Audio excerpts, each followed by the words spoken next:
2교시 본격적으로 유치원 교직 논술 들어가도록 하겠습니다. 스텝 1 유치원 교직 논술 이해하기는 말씀드린 것처럼 2023학년도 유치원 교직 논술과 2023학년도 응시자 유의사항 답안지 양식으로 구성되어 있습니다. 우리는 2023학년도 출제 유형과 양식을 통해서 유치원 교직 논술이 무엇인지 이해하도록 할 겁니다. 실은 이 스텝 1만 딱 들어도 공부를 좀 잘하시는 분이거나 이제 그 배움에 빠르신 분들은 만점을 어떻게 받는지 아실 수가 있어요. 그래서 꼭 집중해서 들어주세요. 가장 중요한 영역이에요. 자, 2023학년도 유치원 교직 논술 문제입니다. 아동복지에서 출제가 됐었고요. 다음은 아동권리 이해를 위해 교사협의회에서 나오는 교사들 간 대화의 일부이다. 자, 여기에 보시면 이게 문제예요. 이게 하나의 문제, 20점 배점이 되어 있죠. 하나의 문제고 이 커다란 문제 안에 이 문제가 문제와 지문으로 구성되어 있거든요. 근데 이 커다란 문제 안에 하위 문항이 있어요. 여기 보시면 1번, 2번, 3번이 있죠. 그럼 이 문제 같은 경우는 20점 만점으로 하는 한 문제 안에 하위 문항이 3개가 들어가 있는 거예요. 자, 다음은 아동권리 이해를 위해 교사협의회에서 나눈 교사들 간 대화의 일부이다. 하위 문항 1을 보면요. 민교사의 대화에 근거해서 유엔 아동권리 협약 중에서 생존권, 보호권, 참여권과 관련된 교사 활동을 각각 한 가지씩 제시하고 그 이유를 해당하는 개념에 근거해서 각각 논하라라고 되어 있어요. 그럼 1번 문제는 아동 복지 중에서 아동의 권리와 관련된 문제예요. 그런데 이 아동의 권리가 어디에 명시되어 있죠? 유엔 아동권리 협약이요. 우리나라는 1991년에 유엔 아동권리 협약에 가입이 됐어요. 협약은 이 유엔 아동권리 협약은 강제성을 가지거든요. 거기에 가입된 국가들은 모두 그 협약에서 제시하는 아동 권리와 관련된 사항들을 지켜야 돼요. 우리나라는 가입되어 있기 때문에 1991년에 가입되어 있기 때문에 91년부터 가입되어 있기 때문에 아동권리 협약에서 제시하는 사항들을 지키고 있어요. 그래서 우리도 이 4가지의 아동 권리를 지켜주고 있습니다. 생존권, 보호권, 하나는 발달권이에요. 실은 4가지거든요. 발달권인데 이 문제에서 발달권은 묻고 있지 않아요. 참여권 3가지. 원래는 생존권, 보호권, 발달권, 그 참여권 4개인데 그 중에서 발달권을 제외하고 생존권, 보호권, 참여권만 묻고 있어요. 그 다음에 2번은 최교사의 대화에서 아동복지의 원칙. 여기에서 뭐 제원칙이라고 되어 있긴 하지만 아동복지의 원칙이라고 하셔도 되고 아동복지의 제원칙이라고 하셔도 되고 상관은 없어요. 이 제가 가지는 의미가 크게 없어요. 거기에 보편성의 원리라는 게 있고요. 원칙이라는 게 있고 포괄성의 원칙이라는 게 있어요. 그것이 적용된 예를 각각 한 가지씩 쓰라 돼 있어요. 그럼 2번 문제는 아동복지의 원칙이 나왔죠. 아동복지 원칙. 그 이유를 해당하는 원칙의 의미에 근거해서 각각 논하라. 그 다음에 3번. 황교사의 교사 역할 수행에서의 어려움. 지금 이거는 실은 부모론이에요. 1, 2번은 아동복지고요. 하위 문항 3번은 부모론에 해당하는 문제거든요. 황교사의 교사 역할 수행에서의 어려움 3가지를 제시하고 교사 역할 수행이니까 교사론이기도 하네요. 교사론. 그 다음에 또 부모론. 민교사가 제안한 부모 직접 면담. 이 부모 직접 면담이 바로 부모론과 관련된 문제죠. 교사 측면의 이점 2가지를 논하라 돼 있거든요. 그럼 이 문제는 아동복지, 교사론, 부모론 세 영역이 통합돼서 나와요. 나온 문제예요. 자, 이렇게 커다란 문제 안에 하위 문항 3가지가 있고요. 우리는 어떤 영역에서 출제됐는지도 분석했어요. 그럼 가장 중요한 건 이 문제의 답이 어디 있냐예요. 어디에 있을까요? 우리가 아직 안 본 거 어디 있죠? 우리 문제 읽었잖아요. 답은 안 읽었어요. 어디에 있죠? 바로 이 지문에 있어요. 이 지문에. 자, 문제 보세요. 민교사의 대화에 근거해서, 그 다음에 최교사의 대화에서 황교사의 민교사가 제안한, 이분들 어디에 있는 분들이에요? 바로 다 지문에 있는 교사들이에요. 바로 지문 안에서 이 교사들이 언급한 부분에서 생존권, 보호권, 참여권, 그리고 보편성의 원칙, 포괄성의 원칙, 교사 역할 수행의 어려움, 부모 면담에 관한 내용을 찾아내라는 거예요. 그럼 찾아내면 이거는 숨은 답 찾기, 숨은 그림 찾기에서 숨은 답 찾기로 진화된 하나의 게임이라고 생각하시면 됩니다. 그래서 답이 정해져 있다는 거예요. 어디 안에? 이 지문 안에. 그러니까 만점자들의 답은 다 똑같아요. 왜? 숨겨진 답을 기가 막히게 잘 찾아냈어. 100% 정확하게 찾아냈어. 그러면 그 찾아낸 걸 그냥 글로 그 답안지에 옮기면 되니까 그러니까 답이 다 똑같은 거야. 찾아낸 부분이 똑같으니까. 그래서예요. 그래서 만점자들의 답은 다 똑같고요. 그래서 만점 받기가 전략을 아는 사람은 다 만점을 받게 되는 거예요. 자, 여기에 교사들이 소개되어 있어요. 최교사, 민교사, 황교사, 민교사, 최교사, 황교사 이렇게 다 소개되어 있고요. 이 교사들의 대화에 아까 우리가 알아본 부분들이 다 나와 있을 거예요.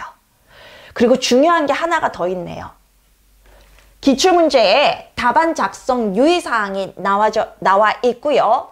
각 하위 문항들을 어떻게 배점할 건지가 나와 있어요. 여기에 보시면 논술의 내용이 총 15점이라고 되어 있잖아요. 그런데 이 첫 번째 게 하위 문항 1이고 이 두 번째 게 하위 문항 2고 이 세 번째 게 하위 문항 3이에요. 아까 우리 생존권, 보호권, 참여권에 대해서 교사 활동 물어본다 그랬죠? 그게 3점. 그 개념에 근거한 이유가 3점.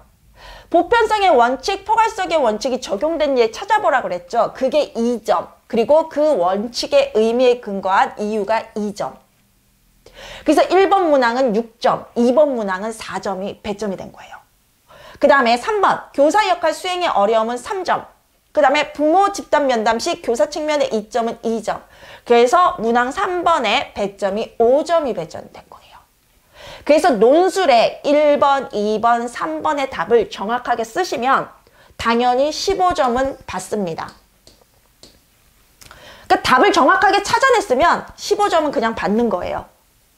그럼 나머지 5점은요? 나머지 5점은 논술의 체계인데 글의 논리적인 체계성, 맞춤법, 어휘 문장의 적절성인데 이 맞춤법이나 어휘 문장의 적절성은 우리 선생님들께서 전문직에 해당하는 유아 교사 자격증을 다 가지고 계시는 분들이기 때문에 99% 알고 계십니다. 이미 다 알고 계세요. 우리는 초등학교, 중학교, 고등학교, 대학까지 나왔잖아요. 그렇기 때문에 뭐 맞춤법, 어휘 문장의 적절성은 국어적인 거거든요. 유아 임용이라기보다는. 그래서 이 국어적인 부분은 여러분들이 99% 알고 계시고요. 1% 정도는 제가 수정해 드릴 거예요. 그래서 걱정하지 마세요. 그래서 첨삭이 필요한 겁니다. 그리고 글의 논리적 체계도 어떻게 하는지 제가 알려드릴 거예요. 그래서 이것도 걱정하지 마세요. 제가 쓰라는 논술의 체계대로 쓰시고 그 다음에 이제 뭐 맞춤법, 어휘 문장의 적절성은 뭐 답을 찾아내면 맞을 수밖에 없어요. 우리는 전문화된 교사니까 이 정도는 우리가 이미 알고 있어요. 제가 강의하지 않아도. 그래서 이 부분 걱정하지 마시고 그럼 여기서 5점은 그냥 가져오게 되죠. 그럼 합하니까 몇 점이에요? 20점이잖아요. 그래서 우리는 20점 만점을 받을 거예요. 그럼 유의사항 볼까요? 유의사항을 지키지 않으면 점수가 감점이 되기 때문에 우리가 20점 만점을 받을 수 있는 실력이 있음에도 불구하고 유의사항을 반드시 유의해서 답안을 작성하셔야 돼요. 그래서 우리는 같이 볼 거예요. 답안지 면수가 2장이에요. 답안지 양식을 보여드릴 거지만 2장인데 단면이에요. 양면 2장이 아니에요. 4쪽을 쓰는 게 아니라 2쪽을 쓰는 건데 한 장 한 장 2장으로 드려요. 그리고 뒷면에는 절대 낙서나 뭐 하시면 안 돼요. 이름을 쓰셔도 안 되고 꼭 합격시켜주세요. 이런 말 쓰셔도 안 되고 절대 답안지에는 쓰라는 거 외에는 절대 쓰면 안 돼요. 그래서 뒷면은 깨끗하게 남겨두실 거예요. 그래서 이 두 장을 드리고 글의 체계가 논리적으로 짜임새 있게 구성하라는데 이거 실비아가 알려드리는 논리적 체계성에 근거해서 답안 작성하시면 이건 100% 가능한 거니까 요거 괜찮습니다. 글이 명료한지 타당한지 일관적인지 고려해서 서술하라는 것도 이 하위 문항을 그대로 답을 지문에서 잘 찾아내면 명료해지고 타당해지고 일관성 있게 돼요. 그래서 요것도 괜찮아요. 요게 2023학년도 기출문제이고요. 지문 분석은 다음 스텝 2에서 할 거기 때문에 조금 남겨두겠습니다. 지문 분석과 조금 남겨두고요. 이 문제의 논리적 체계, 아까 제가 요 논리적 체계 있잖아요. 여기 논리적 체계 이거 제가 알려드릴 테니까 알려드리는 대로만 쓰면 된다라고 말씀드렸죠. 여기 5점짜리 그쵸? 요게 지금 그거예요. 이대로 쓰시는 거예요. 어떻게 쓰냐면 논술은 기본적으로 서론과 결론이 있어요, 선생님. 그쵸? 그래서 첫 번째 문단이 서론이고 마지막 문단이 결론이에요. 그런데 이 문항은 하위 문항이 1번, 하위 문항 2번, 하위 문항 3번 있었잖아요. 서론이 첫 번째 문단이 되는 거고 그 다음에 두 번째 문단은 하위 문항 1에 대한 답이 되는 거예요. 절대 법칙, 이거 안 지키는 사람, 이게 이렇게 쓰는 거라는 것도 모르는 분들이 50%. 100% 논술 공부 안 하신 분들은. 근데 이제 저랑 하신 분들은 뭐 이미 알고 작년에 이제 하신 분들은 아시겠지만 그 논술을 처음 하시는 분들은 전혀 모르시는 100% 모르시는 내용이죠. 그래서 두 번째 문단이 하위 문항 1의 답이고 세 번째 문단이 하위 문항 2의 답이에요. 그 다음에 네 번째 문단이 하위 문항 3의 답이에요. 그리고 다섯 번째 문단이 결론이에요. 그래서 문단 5가지로 돼요. 이게 절대적인 문단 구성 논리적 체계 법칙이에요. 이걸 모르시는 분이 태반. 그래서 논술 점수가 그렇게 안 나오는 거예요. 나 이거 하나 몰라서 논술 이때까지 그 점수 받은 거예요. 바닥 점수. 바닥 점수를 왜 받아? 20점이 만점이면 20점을 받아야지. 그쵸? 절대 법칙. 그래서 서론 결론이 문단 하나씩 첫 번째 문단, 마지막 문단을 차지하고 각각의 하위 문항이 문단을 차지하면서 하위 문항이 3개면 서론과 결론은 2개죠. 서론 결론은 2개죠. 그러니까 어떻게 되냐면 서론이 1문항, 결론이 1문항, 그리고 중간에 본론이 있잖아요. 이 본론이 하위 문항이 3개면 본론이 3개고 하위 문항이 4개면 본론이 4개고 하위 문항이 5개면 본론이 5문단이고 그래서 하위 문항의 수 더하기 서론 결론 2개 이렇게 정하시면 돼요. 하위 문항이 3개면 그럼 문단수가 몇 개일까요? 5개. 하위 문항이 4개면 문단수가 몇 개일까요? 6개. 하위 문항이 5개면 문단수는 몇 개일까요? 7개. 하위 문항 수에 더하기 2만 하시면 돼요. 쉽죠? 이 쉬운 걸 잘 모르시는 분들이 많죠. 태반이죠. 뭐 처음 임용을 준비하신다면 모르시는 게 당연한 건데 여러 번 하시는데도 모르시는 분들이 있어요. 좀 안타까워요. 그러면 선생님 내가 여러 번 공부했는데도 지금 하는 실비아 얘기를 처음 들어봤다? 강사를 빨리 실비아로 바꾸세요. 여러분들 지금 논술 잘못 배우고 계시는 거예요. 그래서 내가 논술 점수가 그렇게 안 나온 거예요. 내 탓 아니에요. 선생님들 탓 아니에요. 강의가 뭔가 잘못된 거예요. 그래서 잘못된 강의는 유아 임용에서 구렁텅이로 빠지는 지옥의 불구덩으로 빠지는 그런 거기 때문에 정확하게 전략을 알려드리고 방법을 알려드리고 정확한 방법을 그대로 흡수해서 가셔야 1년 안에 끝나요. 그 다음에 그럼 문단 1 서론이 어떤 거 이 문제들에 대한 포괄적인 그 얘기들을 여기서 하는 거죠. 논제를 던지는 거죠. 서론은 논제를 던지는 거예요. 근데 논제는 내가 던지는 게 아니라 문제가 논제예요. 그래서 이 문제에서 뭐라고 얘기했는지 그 핵심 내용들을 서론에서 적게 돼요. 그 다음에 문단 2는 1번 문항의 답을 순서대로 적으시면 돼요. 생존권, 보호권, 참여권과 관련된 교사활동, 그것에 대한 이유를 서술하시면 돼요. 그리고 세 번째 문단은 하위 문항 2번에 대한 답을 서술하시고요. 하위 문단 4는 3번에 대한 답을 서술하시고요. 그 다음에 문단 5, 마지막 문단은 항상 결론이죠. 결론에는 이 서론에서 얘기했던 거 또는 본론에서 얘기했던 모든 것들에 대해서 교사가 지속적으로 노력하겠다라고 적으시면 돼요. 이 교사로는요, 교직 논술은 왜 시험을 보냐면 선생님들에게 정답을 얘기하게 한 다음에 너 공립유치원 교사가 되면 이런 교사가 될 거야 안 될 거야 를 묻는 거예요. 그래서 마지막 결론에는 교사는 그런 교사가 돼야 된다. 그리고 그렇게 하기 위해서 지속적으로 노력해야 된다. 논제와 관련해서 교사로서 어떻게 지속적으로 노력할 건지 그에 대한 각오가 결론에 반드시 나와야 돼요. 답은 다 정해져 있죠. 다 정해져 있어요. 그래서 이 시험이 그렇게 선생님들 생각만큼 어렵지가 않은 거예요. 이 문제의 배점 예시를 알려드릴게요. 이런 배점표는 공개되는 게 아닌데 여러분들 아주 운 좋게 제가 공개해 드리겠습니다.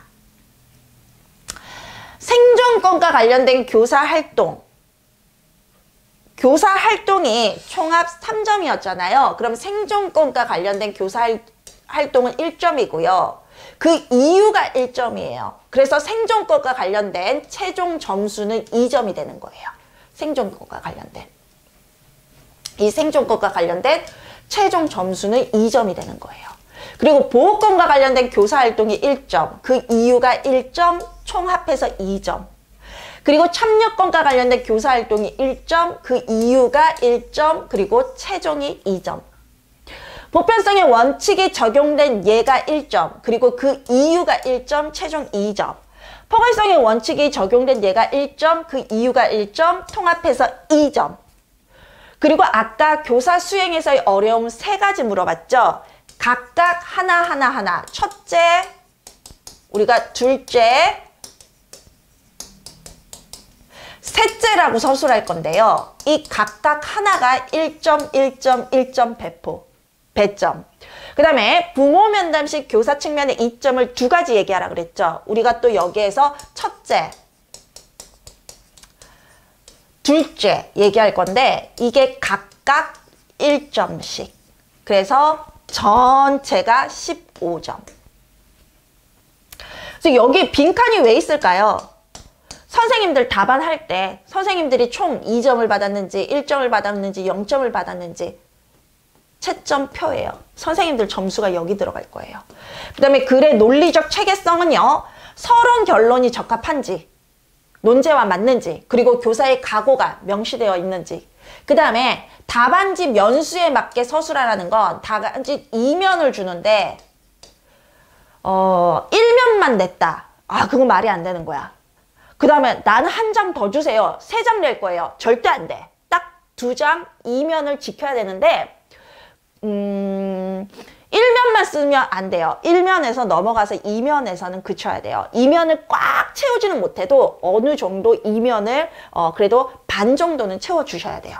1면 다 쓰고 2면 반 정도 채워주셔야 돼요. 물론 가장 양쪽을 다 쓰시면 좋죠. 이쪽까지 다 마무리를 시켜주시면 좋죠.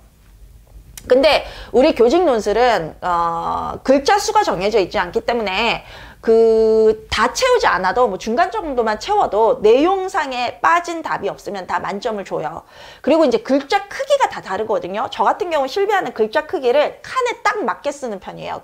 칸이 크면 저는 그 줄인데 줄이 크면 줄 면적이 크면 저는 이제 크게 쓰고 줄 면적이 작으면 작게 쓰는 사람이거든요. 줄에 딱 맞춰요.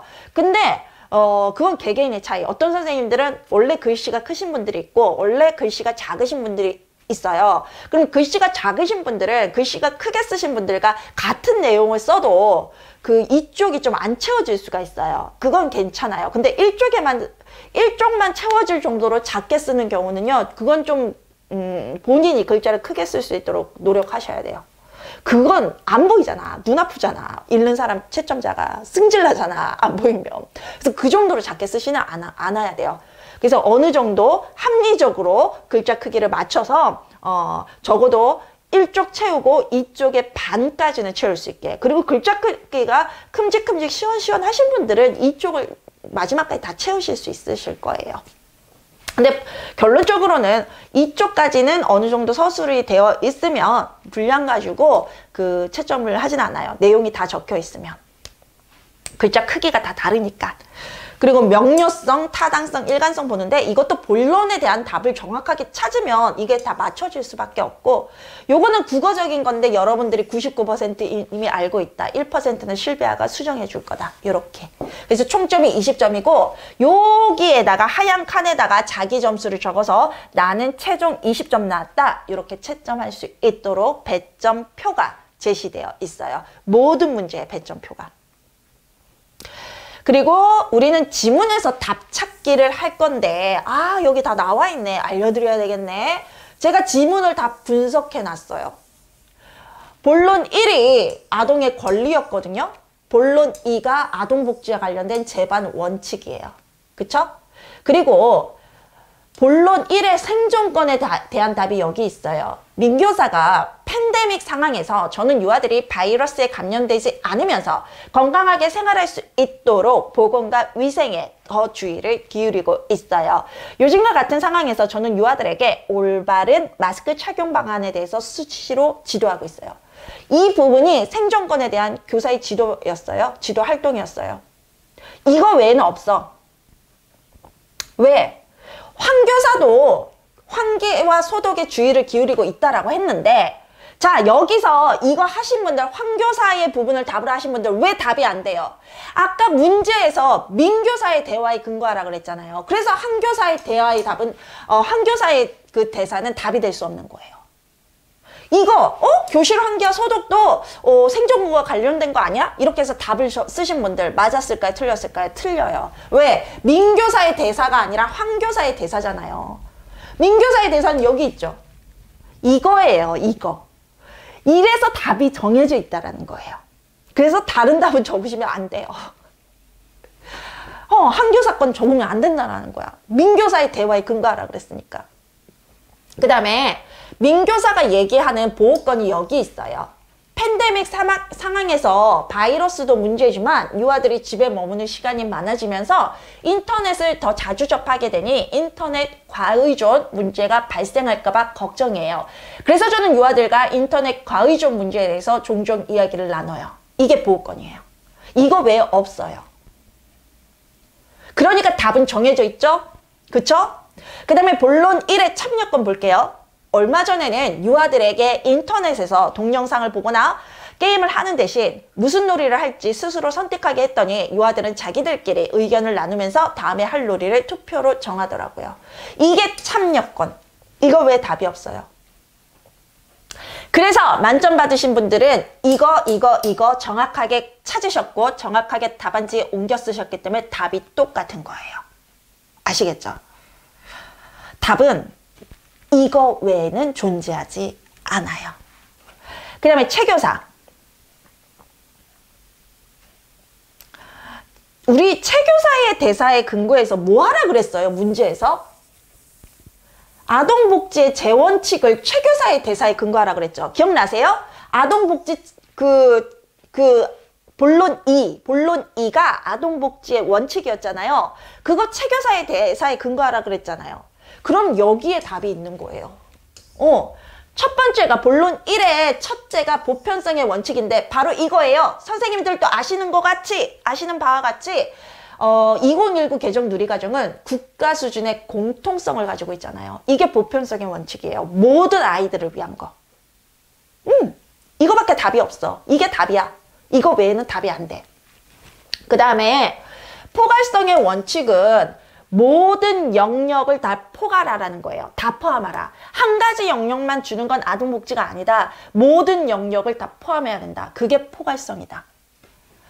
그래서 유치원만 하는 게 아니야. 유치원에서만 하는 게 아니라 모든 지역사회, 소방서, 경찰서, 도서관, 지역사회 내의 모든 영역과 연계하라. 그게 포괄이야. 여러 개 다 포함해. 이게. 그 다음에 유아가 속해 있는 지역사회 역시 교육과정의 주체이므로 상호 연계하고 협력해야죠. 바로 이 부분이 답이고 이거 외에 답은 없다. 자, 그런데 본론 3은 뭐였어요? 황교사의 어려움 3가지를 먼저 찾아야 되죠. 황교사 어디에 있어요? 여기 있어요. 여기. 황교사 여기 있어요. 어디 있어? 황교사가 여기 있네, 여기. 황교사의 어려움 3가지. 여기 답이 있고 이거 외에 답이 없다. 첫 번째 어려움 뭐예요? 경력이 좀 짧다 보니까 현장 학습을 가면 여러 명의 유아를 동시에 돌보고 지도하는 것이 쉽지 않아요. 그게 첫째 어려움. 둘째 어려움 뭐예요? 수업 중에 미디어 안전교육을 실시하려고 하는데 효과적인 지도 방법 모르겠어요. 이게 두 번째 어려움. 세 번째 어려움 뭐예요? 부모님들마다 생각이 다 달라서 면담할 때마다 어떻게 말씀드려야 될지 모르겠어요. 그게 세 번째 어려움. 이거 외에 답이 없다. 그래서 답은 정해져 있다. 다른 답 쓰신 분들, 자, 혹시 작년에 시험 보신 분들이라면 지금 제 설명 듣고 나서 내가 왜 논술을 그렇게 엉뚱한 점수를 받았는지 이해하시겠죠? 그쵸? 답은 여기 다 있는데 엉뚱한 거 쓰셨어. 답 쓴 사람은 다 맞아. 지문에 답이 그대로 있고. 있잖아요? 이거 외에는 없어요. 그러니까 만점자들의 답은 다 똑같다. 만약에 지금 안내해드리는 만점자 답안과 다른 답안을 어디서 보셨다면, 모범 답안이라고 보셨다면 그 답은 모범 답안이 아니라 틀린 답안이다. 자신 있게 말씀드립니다. 그 다음에 민교사가 부모 집단 면담에 효과적이다라고 얘기하는데 여기까지만 얘기했고 어떤 점이 효과적인지 어떤 점이 이점인지는 나와 있지 않네? 우리는 2가지 써야 되는데 그거는 어디에 있을까요? 이론서에 있어요. 어느 이론서? 유아교육개론, 부모론에. 그거 2가지를 적으시면 돼요. 여기에서는 물론 그 이점이 하나가 아니라 여러 가지이니까 2가지를 적으신 분들이 각각 답이 다를 수는 있겠죠. 그쵸? 여기에서는 이론에 근거한 답을 적는 거기 때문에 그 답은 다를 수가 있어요. 지문에 나와 있지 않으면 답은 이론서에 있고 이론서에는 2가지뿐만 아니라 4가지, 5가지 제시하기 때문에 그 4가지, 5가지 중에서 2가지만 쓰기 때문에 누가 2가지를 어떻게 고르냐에 따라 답은 달라질 수 있죠. 근데 그 중에서 2가지를 골라야지 엉뚱하게 2가지를 고르면 안 돼. 그 중에서만 2가지 제시하면 다 답으로 인정되는 거예요. 그래서 이론서에 있는 대로만 쓰면 다 답으로 인정돼. 그건 똑같지 않더라도. 그래서 그것도 답이 정해져 있다고 하는 거예요. 물론 5가지 채점 기준표에는 5가지가 쓰여져 있을 수 있고 그 5가지 중에서 2가지만 쓰면 모두 다 정답 인정. 이렇게 되는 거예요. 그리고 이론도 중요하네요. 중요하죠. 그래서 우리가 유아교육개론 1, 2월 달에 그렇게 열심히 공부한 거 아닙니까? 거기서 찾아 쓰시면 돼요. 다 알려드렸죠? 지문 분석 이렇게 하는 겁니다. 모든 문제에 대한 지문 분석 제가 다 알려드린 겁니다. 그 다음에 중요한 건 2023학년도 응시자 유의사항이죠. 그쵸? 요건 2023학년도이고요. 매년 학년도 같을 이유는 없어요. 평가원에서 바꿀 수 있어요. 그래서 의무는 아니에요. 평가원이 매 학년도에 매년 똑같은 응시자 유의사항을 줘야 된다. 그건 아니고 본인들이 갑자기 바꿀 수도 있고 뭐 조금 어떤 부분 수정될 수도 있어요. 그렇지만 대부분 같아요. 대부분 같고 이 응시자 유의사항은 1차 시험 보시기 전에 한두 달 전에 평가원에서 공개해요. 그래서 그때 2024학년도를 보면 되고요. 지금은 2023학년도 응시자 유의사항을 볼 건데 아마 똑같을 거예요. 2024학년도 거도 뭐 특별히 뭐 문제 없는 이상. 그래서 뭐 우리는 2023학년도를 기준으로 할 건데 바로 요게 2023학년도 응시자 유의사항이에요. 이렇게 2003학년도 공립유치원교사 임용 후보자 선정 경쟁 시험 1차 유치원 교직 논술 이렇게 돼 있고요. 수험번호 성명 쓰게 돼 있고 근데 안 써도 돼요. 이거 내 거거든요. 써야 되나? 자기 거 자기가 가져가야 되니까. 그다음에 1교시 1문항 20점. 문제지는요. 이건 문제지거든요. 유의사항, 그 문제지와 함께 인쇄되는 유의사항이에요. 문제지는 시험 끝나고 자기 자신이 집으로 가져오는 거예요. 그리고 답안지만 우리는 제출하거든요. 그래서 여기 수험번호 쓰시면 내 거라는 표시가 되겠죠. 그리고 또 뭐 컨닝 같은 거 부정행위 막기 위해서 일단 써라 하는 경우 쓰라 할 수 있고, 써야 되는 것 같다 쓰라 하고, 그 다음에 1교시 1문항 20점, 시험시간 60분. 한 문항이 20점이지만 한 문항 안에 하위 문항이 있다. 그리고 총에서 20점이고 시험시간은 60분. 자, 응시자 유의사항 보시겠습니다. 문제지와 답안지의 전체 면수와 인쇄 상태를 확인하라. 답안지는 총 2면이다. 그 다음에 문제지 표지에 해당하는 이면의 상단에 해야 되네. 수험번호와 성명 기재하고, 시험이 종료되면 답안지만 제출해요. 답안지만. 문제지는 자기가 갖는 거. 답안지 모든 면의 상단에 검은색 펜을 사용하여 성명과 수험번호를 기재하고, 수험번호를 해당 란에 동그라미로 표기하시오. 동그라미로 표기한 부분을 수정할 때는 흰색 수정 테이프를 사용하시오. 선생님 여기서 유의할 거. 수험번호를 마킹해야 되거든요. 이렇게 마킹할 때 잘못 마킹하면 흰색 수정 테이프 아시죠? 그 수정 테이프, 그 테이프, 그 아시죠? 그걸로 수정할 수 있어요. 근데 답안지는 그래도 될까요? 안 될까요? 안 돼요. 답안지 내에서 마킹한 부분은 흰색 수정 테이프를 사용할 수 있지만 그 외에 정답을 쓰는 부분은 절대로 흰색 테이프로 수정하시면 안 돼요. 그러면 그 답안지 전체가 채점 안 돼. 부정행위 돼. 안 돼. 마킹한 것만 수정 테이프로 고치는 거예요. 답안을 작성하지 않은 빗 답안지에도 선생님이 답안 쓰기 싫어. 나 다 틀릴 것 같아. 하나도 모르겠어. 그렇다고 하더라도 답안지에 성명, 수험표를 기재해야 되고요. 제출을 반드시 하셔야 돼요. 50명이 그 교실 안에 있으면 단 한 분이라도 시험에 답안지를 제출 안 하면 아무도 밖으로 못 나가요. 50분이 교실 안에 있었으면 50명의 답안지를 다 걷어야지만 시험이 종료되고 쉬는 시간을 가질 수가 있어요. 교실 문 밖으로 나갈 수 있어요. 만약 한 명이 나 너무 창피해. 도저히 못 내겠어. 그래서 답안지를 숨기잖아요. 그 답안지 찾아낼 때까지 아무도 교실 밖으로 못 나가요. 그 다음에 문제지에 제시된 답안 작성 시 유의사항 및 배점을 읽어보고 답안을 작성하시오. 우리 읽어봤죠? 아까 위에서. 답안은 지워지거나 번지지 않은 동일한 종류의 검은색 필기구. 자, 선생님 아까 성명, 수험번호, 마킹은 검은색 펜으로, 그리고 답안은 검은색 필기구로, 연필, 사인펜 못해. 펜만 돼, 펜만. 볼펜만 돼, 볼펜만. 펜이나 볼펜. 사인펜, 연필 절대 안 돼요. 답안의 초안 작성 용지라는 연습지를 줘요. 이 연습지도 선생님들이 뭐 가져가는 거예요. 근데 이제 답안지에 바로 쓰면 좀 불안하신 분들이 있거든요. 그래서 이렇게 초안에 이렇게 연습지에 쓰고 그걸로 이제 답안지에 옮겨 쓰시는 분들이 있어요. 그런 분들을 위해서 활용할 수 있는 그 용지를 주시는데, 그 용지를 해도 되고 안 해도 돼요. 그야말로 연습지라서 자기가 쓰든 말든 뭐 상관없어요. 주긴 줘요.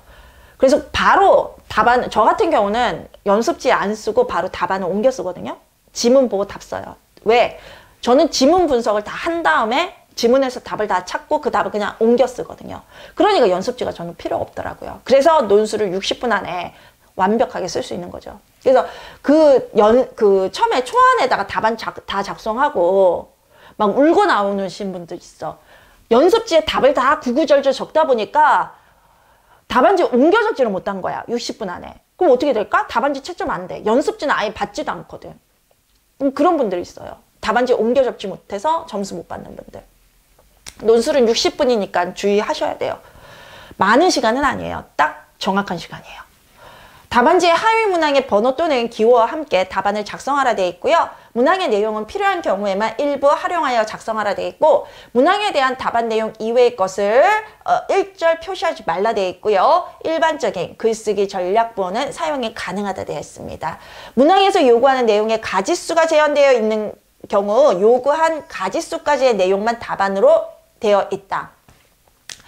자, 선생님 답안지에 8번 보시면 하위 문항의 번호 또는 기호와 함께 답안을 작성하라 그랬는데 우리는 번호였죠.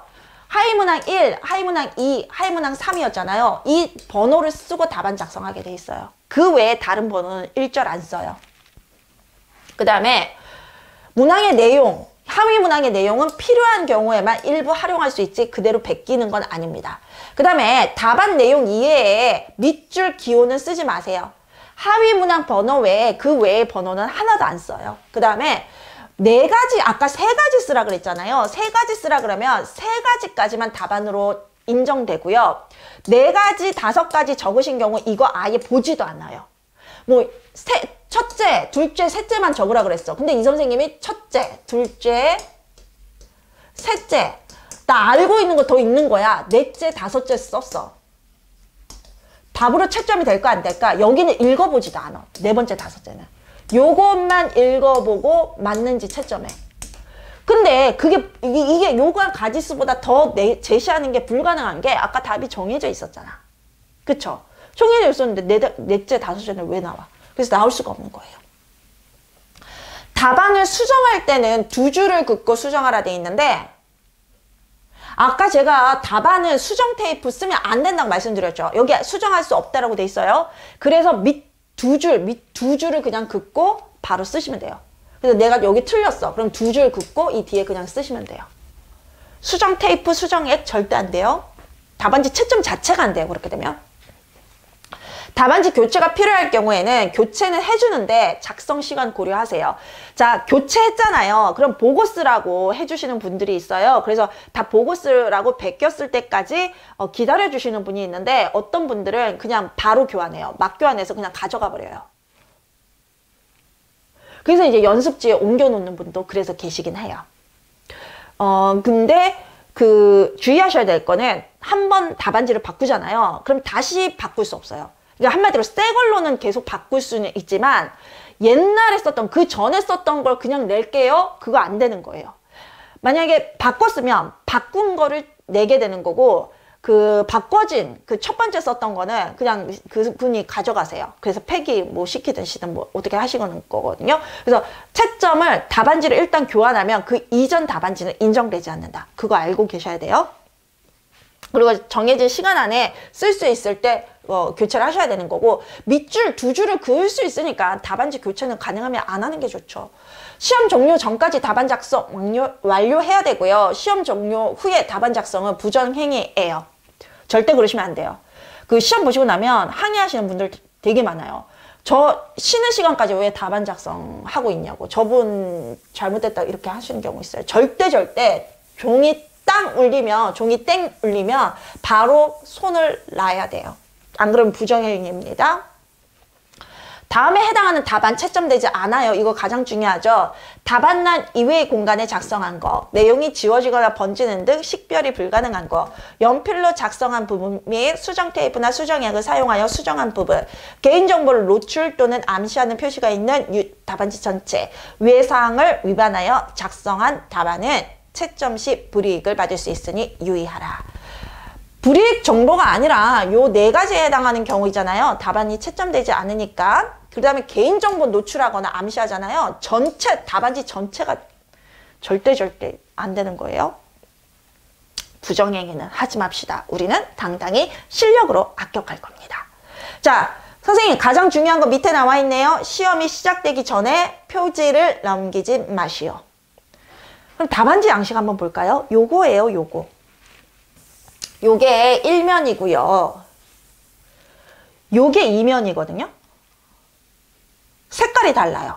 그래서 1면, 2면이 혼돈되지 않도록 해요. 1면이 뭐 녹색이라면 2면은 오렌지색 이런 걸로 줘요. 그래서 1면, 2면이 절대로 섞이면 안 되고 쪽번호를 1면인지 2면인지 어떻게 알 수 있냐. 여기 쪽번호에 칠해져 있죠. 검게 1에다가 쪽번호 되어 있죠. 그럼 이건 1면이고 아까 오렌지색은 2에다가 검게 되어 있죠. 그럼 이건 2면이란 얘기예요. 절대 바꿔 쓰시면 안 돼요. 이 2면에다가 1면에 해당하는 서론 쓰시면 안 돼요. 채점 안 돼요. 1면, 2면 정확하게 쓰셔야 돼요. 그 다음에 성명 쓰시고 수험번호 쓰시고 여기다 마킹 이렇게 하시고 검은색으로 마킹하시고.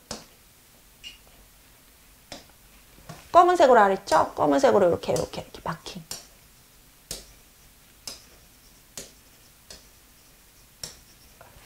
그 다음에 결시자 확인라는 결시하셨을 때 그 뭐지? 응시자가 아니라 거기 가서 감독관이 하는 거기 때문에 여긴 절대 만지면 안 돼.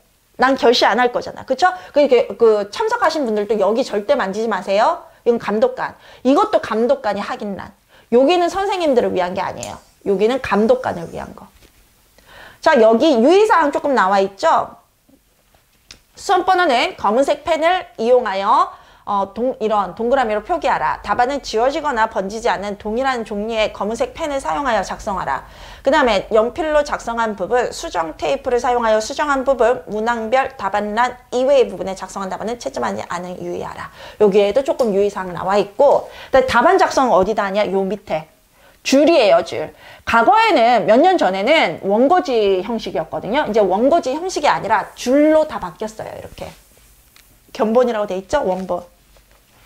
그리고 이면도 똑같아요. 색깔만 다르고 똑같이 구성되어 있고 1면, 2면 모두 성명, 수험번호 다 적으셔야 돼요. 양면이 아니라 단면으로 2장이 나갑니다. 그 다음에 여기다 이제 답안 작성을 이렇게 하시면 돼요. 근데 이 답안, 이 줄이 몇 줄이냐면 1면이 25줄. 그 다음에 2면이 25줄. 그래서 총 50줄. 1면 25줄. 2면 25줄. 그래서 총 50줄.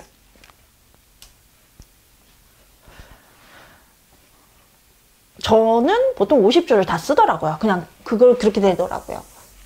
저는 글자가 그냥 줄에 맞겠어요. 그랬더니 그냥 50줄 다 쓰더라고요. 서른블럭 보냈으면. 그래서 여기까지.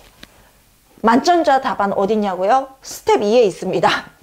스텝 2에 기출담은 유치원 교직 논술에서 모든 기출문제 2023학년도부터 거꾸로 올라가서 2013학년도까지 나눌 건데요. 제가 2017학년도부터 강의를 했어요. 그래서 2017학년도까지 만점자 답안이 있나? 그래요. 2023학년도부터 2017학년도까지. 그 다음에 그 전에 거는 제가 그때는 유아이명 강의를 안 했으니까 제 모범 답안을 드리는데 그게 만점자 답안이랑 똑같아요. 이 만점 선생님들이 누구한테 배워서 그 만점을 찾아냈겠습니까? 실비아한테 배워서. 그렇기 때문에 그리고 실비아는 한 명이 아니에요. 논술은 그냥 무덕이에요. 귀하게 생각도 안 해. 내가 왜 잘했다고 말도 안 해. 제가 우리 20점 받은 선생님들에게 선생님 잘했어요. 어머 어떻게 20점을 받아왔어. 이렇게도 말도 안 해. 당연한 거 아니에요? 이렇게 반응해요. 20점 뭐 실비아 강의 들었는데 20점은 당연한 거지. 이런 반응을 제가 보이거든요. 그래서 뭐 2016학년도부터는 없지만 2016학년도부터는 이 만점자를 무더기로 길러낸 실비아의 모범 답안이 나갈 거예요. 스텝 2에서 뵙도록 하겠습니다.